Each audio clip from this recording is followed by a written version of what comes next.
It's fun to go and to see and to study people. Oh, absolutely. I lived, so when I turned 30, so spoiler, I'm over 30. Last week? No. When I turned 30, I had like a total freak out.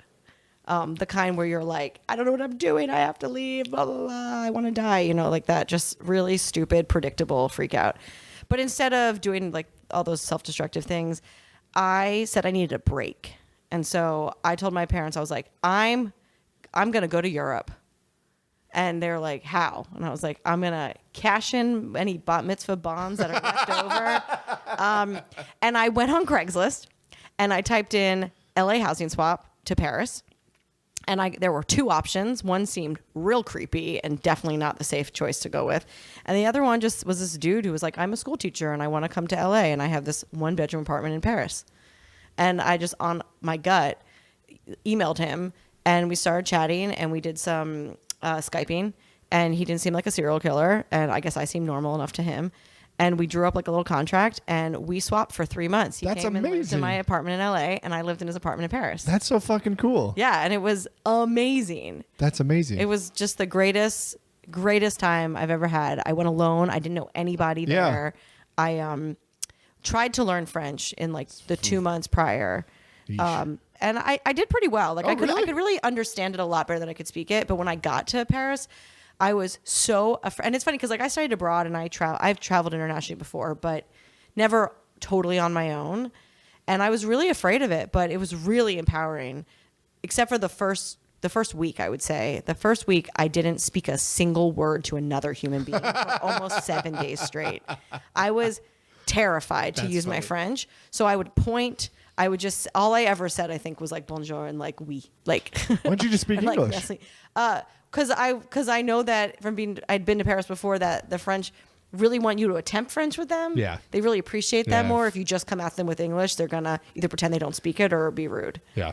So I was like trying to be polite and respectful, but I just was so scared that I just didn't speak. And I was just going out every day on excursions by myself.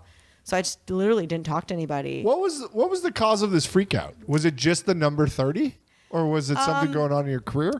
I mean, it was or lack both. of something going on in your career? mean, God, it sounds so cliche now when I think about it. Like, it was a year that I'd had a lot of momentum and I tested for like 3 pilots and I didn't get any of them.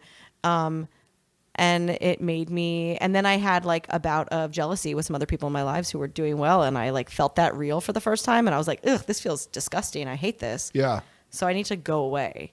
But I think also 30, for some reason in my head, like I never gave myself time frames on anything, but I've been doing this for so long and like failure is never an option or even the idea of not getting to where I wanted. It just never occurred to me. So being the age of 30, I was like, what is the age of 30? Right. Like I didn't imagine life at that age. Right. And now I'm pushing, older than that. And I'm like, what the hell is life at that age? Because like when my mom was my age, she'd had like 3 kids. She had a couple master's degrees. Like she was living in the burbs, like with a life, having had, multiple vacations in her life with multiple families. So it was a mix of like career and existential. Yeah. I was just like, oh God, like this is the path I'm on and it's not always going to be easy or fun. And I kind of just needed to check out. But I think I also needed to convince myself that I was an artist and wasn't just like pretending to be an artist. There was like a little like fraudulent fear in there. And by living somewhere else, you felt like that would prove that you were an artist? Well, I just wanted to see like who else I could be besides like an actor living in LA, Yeah. And so I went to Europe and I traveled a bunch and I read like 7 books while I was there, like big thick hardcover books, which like who gets time to do that? And I wrote a lot, like I journaled a lot, great. and I'm not a journaler. That is not what I do.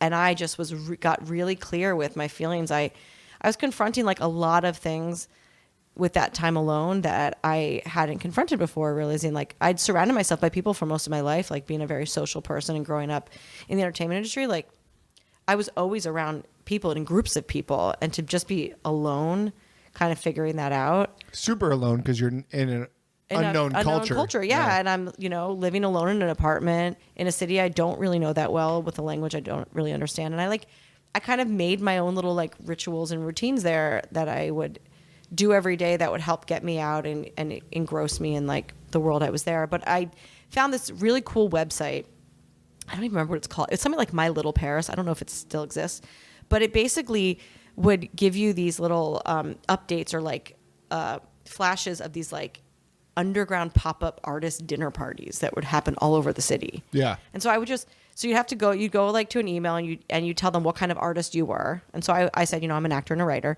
And where you're from. And then they would invite you or not, depending on the date. And you would show up and it'd be like 20 people from all different parts of the world, all different kinds of artists. And there'd be like a host who would be like, be the person who was like the spotlight artist.